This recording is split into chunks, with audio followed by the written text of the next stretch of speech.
Christians around the globe have been waiting for the sunrise of this day because Easter is the second most widely celebrated Christian holiday after Christmas.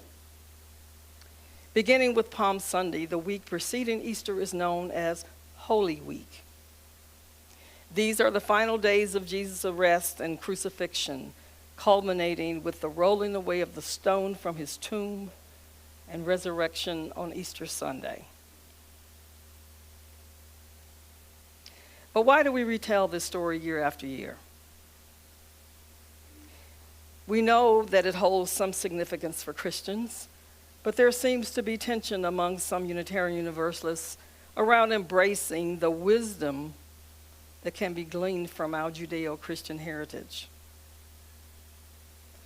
Unitarian Universalists have a proud history of heretical teachings about the nature of Jesus and his importance. And as religious liberals, we have traditionally welcomed the insights of science, history, and religious scholarship. Because Unitarian Universalists each possess different dialects of spirit, we view the birth and death of Jesus in different ways. As consummate skeptics, we have not usually allowed ourselves to cling too firmly to claims that could not be supported by reason. Moreover, scholars disagree on the accuracy of the historical account of the 33 years of his life. However, I believe that we can learn so much about the 3 years he spent ministering and walking with the ordinary citizens in what is called community ministry in Unitarian Universalism. The great 20th century theologian James Luther Adams writes, and I quote, "Jesus, in his inwardness, in his love of persons, and the audacity of his liberation from the bondage of mere tradition, makes more readily known to us the powers that can release us from self-worship and give us constant renewal of life and love." End of quote. Whether you find the accounts of his life historically factual, fictional, or a combination thereof, we can agree on one thing. The story of Jesus changed the course of history and remains relevant and controversial today. And if we look closely, there is so much to be learned from his story, because his journey offers wisdom for our own journeys. There is his faithfulness to his unique mission, eliciting a new community in the world, but not of it, above nation and race. Embracing the humble and the wise, trusting in the mysterious mercy of God. Holy Week touches on every extreme emotion of fear, betrayal, pain, and grief. However, the resurrection evokes the emotion of joy because it is a universal symbol of hope for new life emerging out of the midst of death and despair. As surely as spring follows winter, we are called to life again. We are called to the necessary resurrections that make life possible again and again. Because life is full of turning points, some that we expect and plan for, but many that we have little or no control over. We're always called to search life for meaning in the midst of adversity again and again, asking ourselves what those things are that prevent us from living.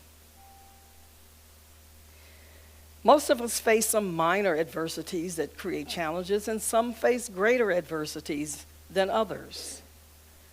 Eckhart Tolle suggests that when we find our so-called life crumbling, and there's no denying that it's painful because we're usually driven to adversity through pain and loss, He says it's an opportunity to go deeper within to a place that has nothing to do with the exterior.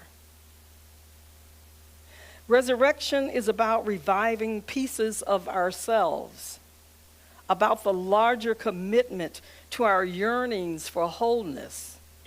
In the times we have observed the lives of others, or perhaps experienced ourselves. In those times of losses of a loved one, or when we find that a career is not what we hoped for, or that nothing has come of the dreams we had. When we face a serious illness, or when an important relationship comes to an end. We're thrown unexpected curveballs and we don't know what to do. We may try to find meaning, get angry, or try to negotiate with the holy. But in the end, we come to know once again that there is a limit as to how much control we have in any given situation. It is then that we arrive at a place where we cease to identify with form and move from a place of peace that passes all understanding. Moreover, life is full of surprises, and we never know when the stone of entombment will be rolled away. Theologian Howard Thurman suggested rather than asking the world what it needs, what we should do is ask ourselves what makes us come alive and do it. Because what the world needs is people who have come alive. Jesus was a teacher, an advocate, speaking truth to the power brokers in Rome. Moreover, he was making inroads to lifting the veil of secrecy and creating a new, transparent, equitable paradigm, which is why he paid the ultimate price of death by crucifixion. While scholars disagree on the accuracy of the account of the life and death of Jesus, we have much to learn about pain, betrayal, grief, and joy. We don't know who rolled away the stone from the tomb of Jesus. But more than 2,000 years after his death, the story of his crucifixion and resurrection is a reminder that pain, suffering, and death are not ends, but can be a scary underground to more abundant life if we find the courage to face our fears. Could Jesus really rise again? Could it really be that the violence of empire and the pain of loss would be denied the final word? In that ancient telling, we don't get an answer. There is no resolution. There is no certainty. There is only a seed of complicated hope and the persistence of human love to help it grow. In that ancient text, it was not only Jesus who rose up that morning, it was a community who rose up to spread his message of power in weakness and the victory of love. It was also the women who loved him who rose up from the pit of their grief to attend to him. Is new life possible? Is love stronger even than death? The question itself invites us to rise up and to live as though it were true, to make it true in our living. To go out and preach the gospel, the followers of Jesus had to face their fears. It took courage to spread the words attributed to Jesus that, and I quote, "Unless you die unto yourself, your life cannot be saved. Come into your power through surrender. Give up control, and you will receive all that you need." End of quote.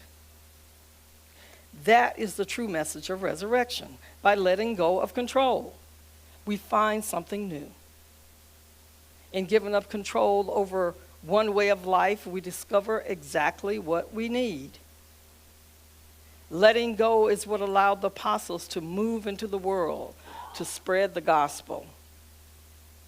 No longer afraid, They were buoyed by what they'd experienced and were renewed in their passion. They reclaimed parts of themselves that had died. Theologian Dorothy Soul tells us that waiting for resurrection to happen requires a revolutionary patience, because as the events of life roll out and we experience the inevitable losses of life, it can be as if parts of us get put away into the tomb, never to be seen again. Out of fear, failure, or embarrassment, we tell ourselves that we're comfortable in the tomb because it feels safe and secure, because it represents a place to hide. It represents a routine that we can count on even when we have come to dislike it. We learn not to take chances. However, in the work of resurrection, there are no guarantees, because we don't know when or where the miracle of resurrection will take us. All of that is beyond our control. Moreover, in the end, our only participation is in knowing that there is something in our lives that we want to bring back to life. We're called to ask, what are those things that hold us back, that keeps us from being who we are? What are those things that we need to give up? To roll away the tomb requires coming to a place where we give ourselves up to the pain and loss, acknowledging that we have a limited amount of control in the situation. It is in this place of letting go that we discover where we need to go and find what we need to find.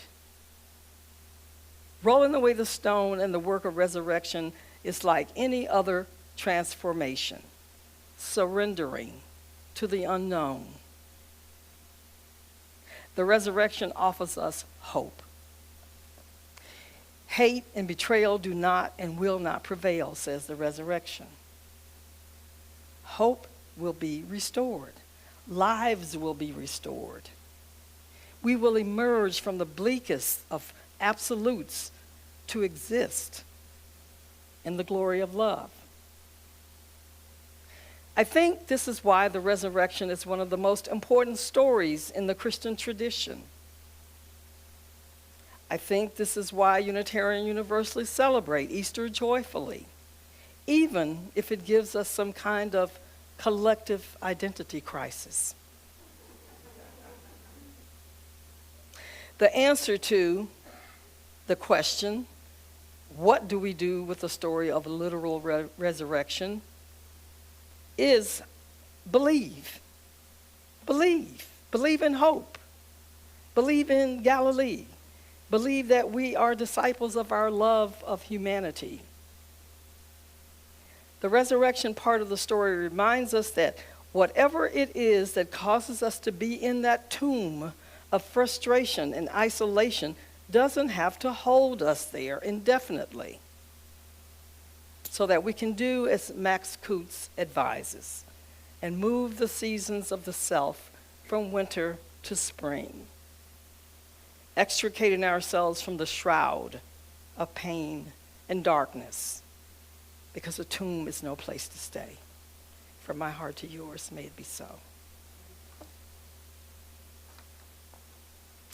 Please join in singing our closing hymn, number 1024, When the Spirit Says Do.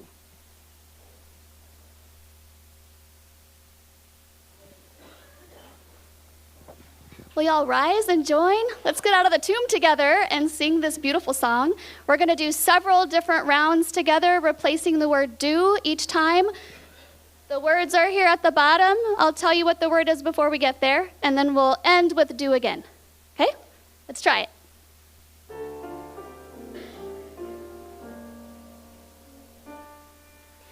You gotta do when the Spirit